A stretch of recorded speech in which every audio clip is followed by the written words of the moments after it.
इस कार्यक्रम के पुण्यार्जक हैं श्री जयंती लाल जी, श्रीमती रमीला देवी, श्री भगवती, श्रीमती शर्मिला, श्री विनोद, श्रीमती अलका, चाहत, याशी, क्रिस्टी, रजावत परिवार, उदयपुर, राजस्थान।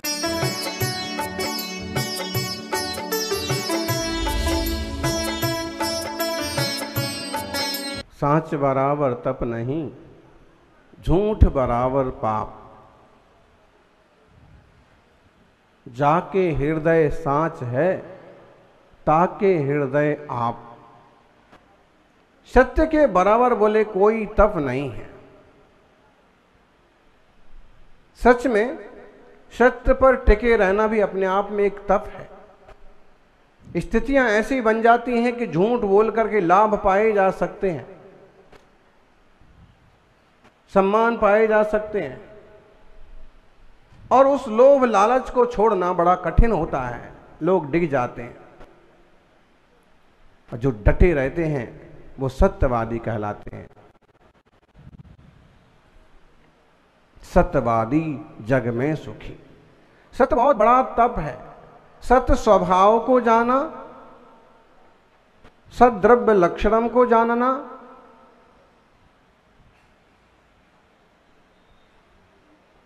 और सत्य पर मन वचन काय से डटे रहना, इससे बड़ा और कोई तप नहीं है। लोग बात बात में झूठ बोलते हैं,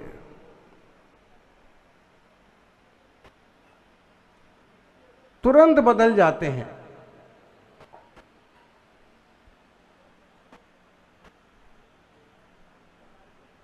लेकिन वो मुनिराज होते हैं कि सत्य पर हर हाल में डटे रहते हैं। सत्य स्वभाव को जान करके अपने शाश्वत स्वरूप को समझ करके किसी भी तरह की विपरीत परिस्थिति में विचलित नहीं होते हैं। आचार्य श्री शांति सागर जी छाणी वालों का जन्म शताब्दी महोत्सव स्मृति दिवस है, उन्हें भी प्रेरणा देकर के ठीक करने को कहा।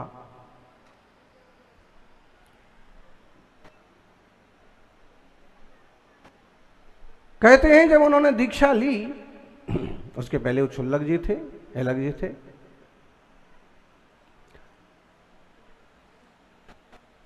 तो नसीहत जी वाला मंदिर, गांव के बाहर वाला मंदिर, वहां उन्होंने सब कुछ त्याग दिया। जय श्रावा को वहां थे ही नहीं, उनकी भावना बनी और उन्होंने अभी तक के पहने हुए छुल्लक जी वाले वस्त्र वगैरह निकाल के फेंक दिए। तो आदिवासी बंधु वहां से निकल रहे थे, थोड़ा थोड़ा तो जानने लगे थे कि जैनों के महाराज हैं। तो वहां उन्होंने देखा कि क्या कर रहे हैं, महाराज ने सब कपड़े निकाल के फेंक दिए। तो वहां के जो बुजुर्ग सेठ साहब ने बताया उस समय चतुर्मास में कि लोग आए, 10-20 लोग इकट्ठे होके आ गए। जिनने देखा उनने आपस में बताया कि, और आए सब समाज के मुखिया के पास, लोगों के पास, और कहने लगे महाराज गांडो थई गयो। बागड़ी का शब्द है? महाराज गांडो भी हो गयो, मतलब महाराज जी जो है वो पागल हो गए। क्यों? कपड़े निकाल दिए, बिना कपड़े के बैठे। अब आज तक तो उनने देखे नहीं थे उत्तर भारत में, राजस्थान तरफ उस एरिया में, कि ऐसे भी साधु होते हैं। तो जैनी का बच्चा होता तो एक बार वो समझ लेता कि दिगंबर मुनि महाराज हैं, जैसे अभी आदि सागर जी हुए हैं, जैसे शांति सागर जी हुए हैं, एक और सूर्य सागर जी भी थे लगभग उस काल में। तो कुछ कुछ आदिवासी को तो पता ही नहीं, तो लोग जो है जल्दी जल्दी वो उधर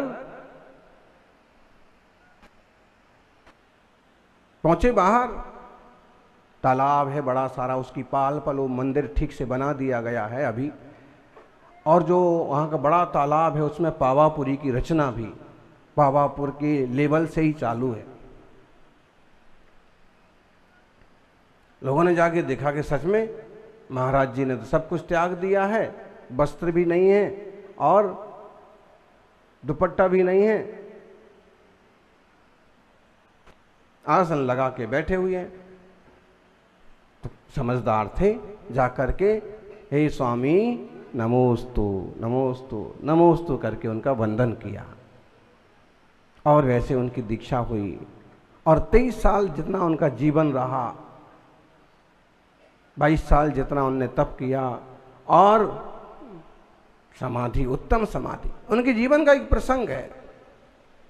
अमुक गांव से उन्होंने विहार किया, तो एक ब्राह्मण महाशय उनके विहार में शामिल हो गए, कुछ श्रावक शामिल हो गए। चलते चलते रास्ते में रात हो गई, जंगल खूब था और रात हो गई। महाराज जी तो वहीं एक पेड़ के नीचे खड़े हो गए ध्यान में। जैनियों ने भी उन ब्राह्मण जी को कहा कि भाई तुम महाराज जी का ध्यान रखना, तुम रुक जाओ, आजकल जैसे करते हैं, भाई तुम्हें कुछ दे देंगे।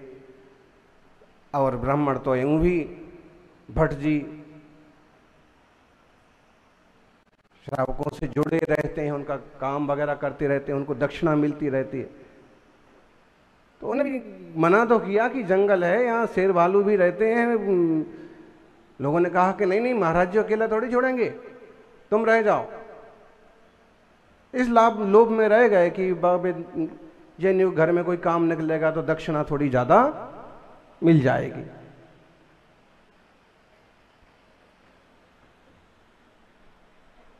ठंडी का मौसम था, थोड़ी आग जला करके, और जैसे तैसे अब देखें तो सब तरफ पूरा वीरान जंगल। कभी जंगल में रुकने का पड़ा हो सर आप लोगों को?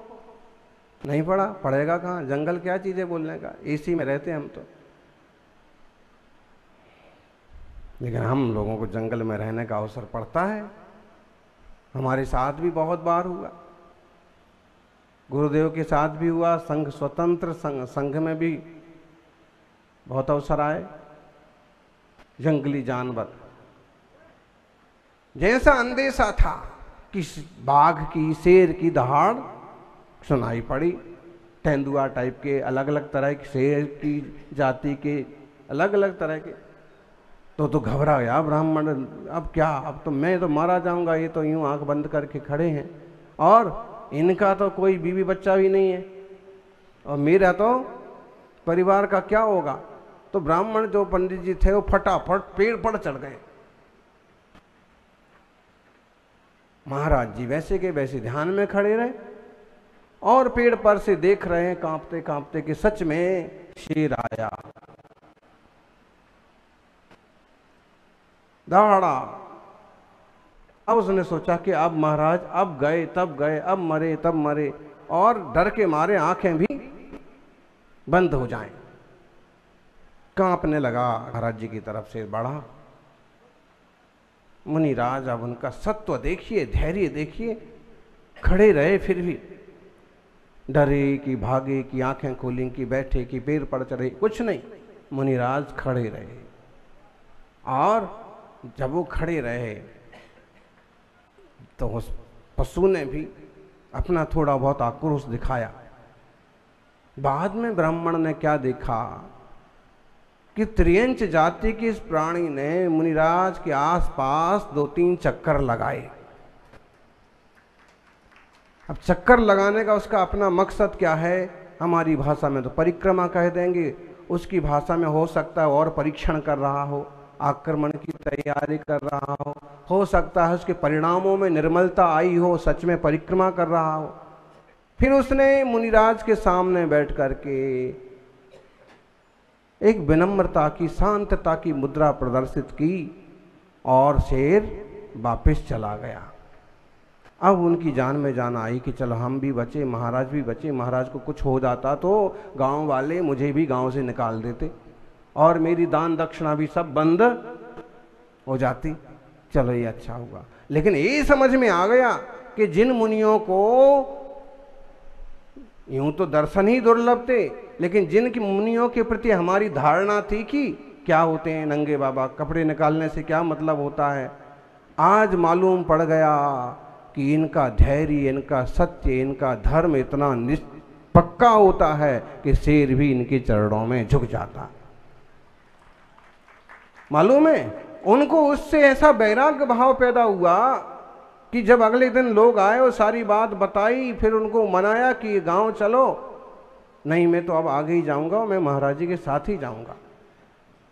घर वाले मनाने आए, ब्राह्मण परिवार पूरा, नहीं, ऐसा मुनि का जीवन, ऐसा शांति का जीवन, ऐसा निर्भय जीवन, ऐसा पवित्र जीवन, मुझे भी मुनि बनना है। पहले उनकी क्षुल्लक दीक्षा हुई और बाद में उनकी मुनि दीक्षा हुई, और उनका नाम क्या रखा गया था? जगाओ संप्रतिष्ठ सागर। हाँ, उनका वो कुरावड़ के थे, वो कुरावड़ के आसपास का ये प्रसंग है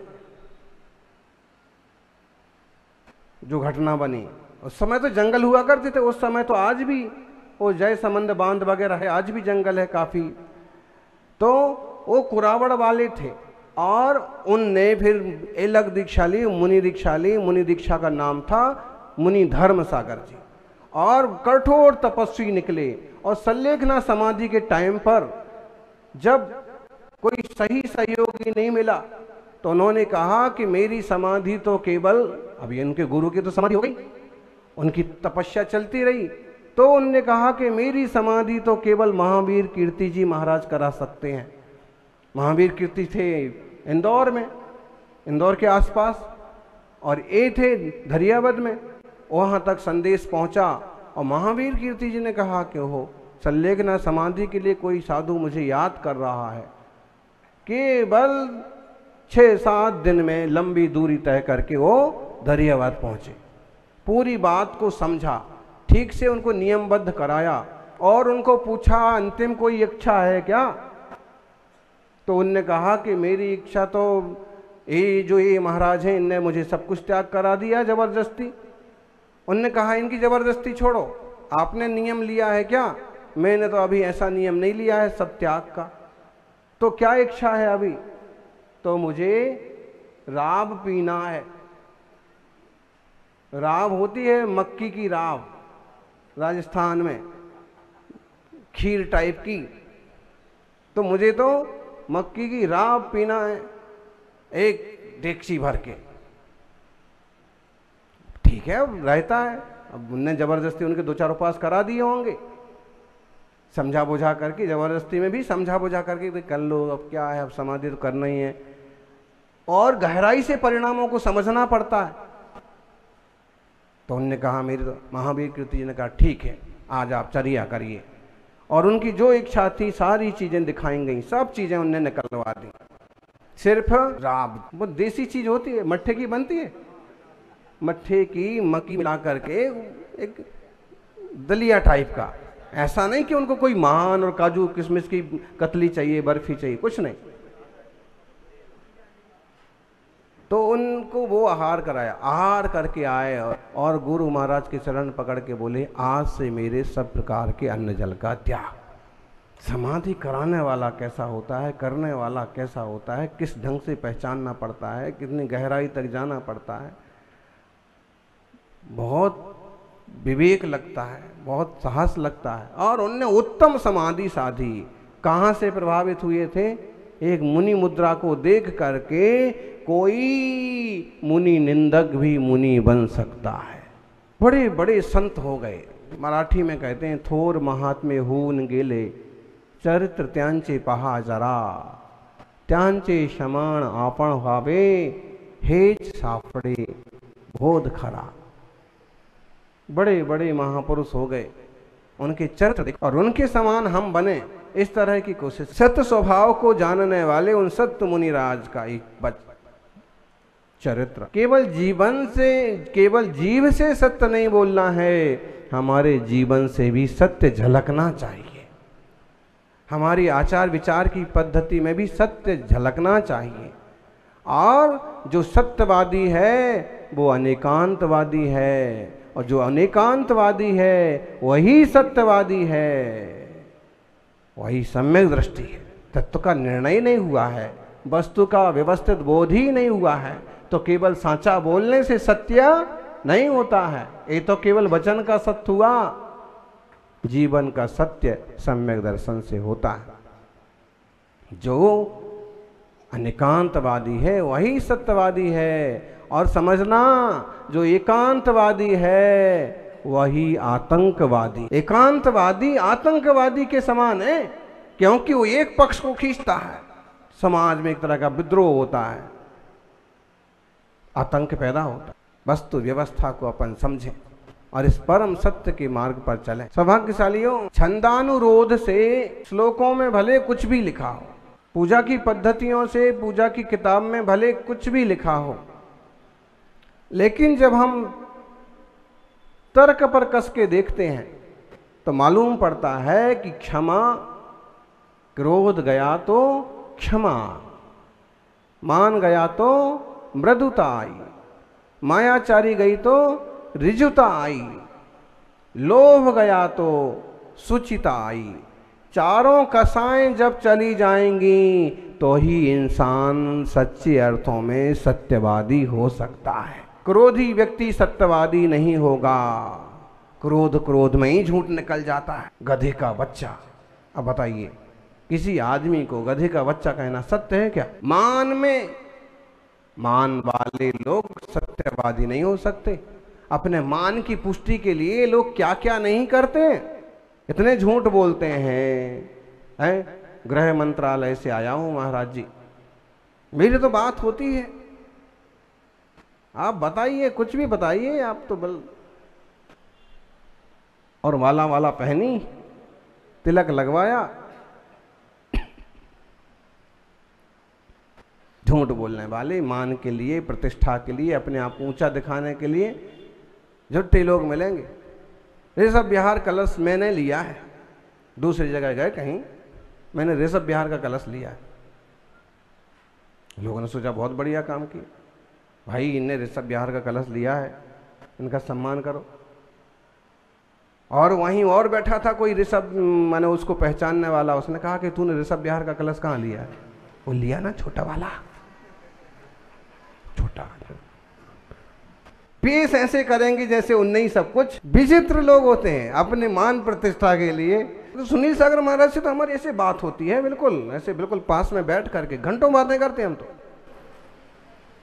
उसने कहा कि मैंने तो सुना महाराज जी मौन रहते। मौन तो रहते, लेकिन मैं ही बोलता रहता हूँ।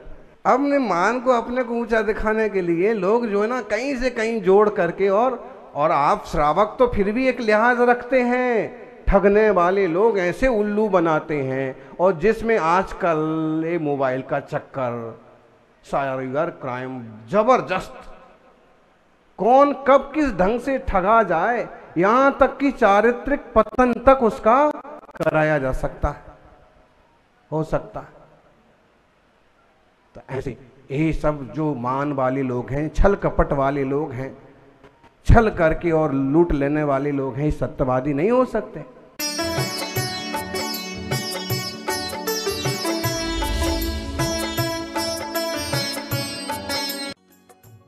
इस कार्यक्रम के पुण्यार्जक थे श्री जयंतीलाल जी, श्रीमती रमीला देवी, श्री भगवती, श्रीमती शर्मिला, श्री विनोद, श्रीमती अलका, चाहत, याशी, क्रिस्टी, रजावत परिवार।